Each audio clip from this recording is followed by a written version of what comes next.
Hi! Welcome to our channel. ఈరోజు మనం review చేయబోయే మూవీ 'టుక్ టుక్'.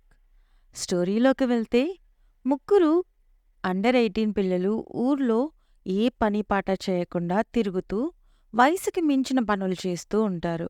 ఇదిలా ఉండగా వినాయక చవితి కోసం వినాయకుడిని ఊరేగించడానికి ఒక పాత స్కూటర్‌కి మేకోవర్ అండ్ రీమోడలింగ్ చేసి 'టుక్ టుక్' అని పేరు పెడతారు. పండగ అయిపోతుంది. తీరా చూస్తే ఆ స్కూటర్ దానికదే వింతగా బిహేవ్ చేస్తుంది.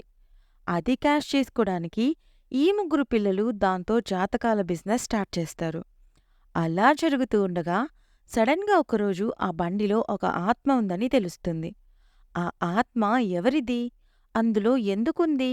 ఇంకా హీరోయిన్ క్యారెక్టర్‌కి వీళ్ళకి లింక్ ఏంటి? లాస్ట్‌కి ఏమవుతుందనేది ఈ మూవీ స్టోరీ.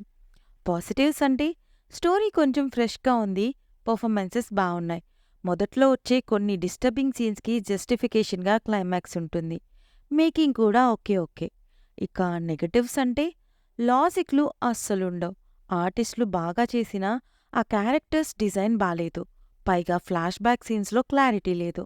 ఏదో మూవీ ఇక కంప్లీట్ చేయాలి అన్నట్టుగా హడావుడిగా తీసేశారు. ఓవరాల్‌గా మూవీ ఎలా ఉంది అంటే జస్ట్ ఓకే. టైం ఉంటే చూడొచ్చు. బట్ అదే పనిగా చూసేయాలి అనే అంత మూవీ అయితే కాదు. ఈ మూవీ ఈటీవీ విన్‌లో స్ట్రీమ్ అవుతుంది. రివ్యూ నచ్చితే please like, share and subscribe. Thank you.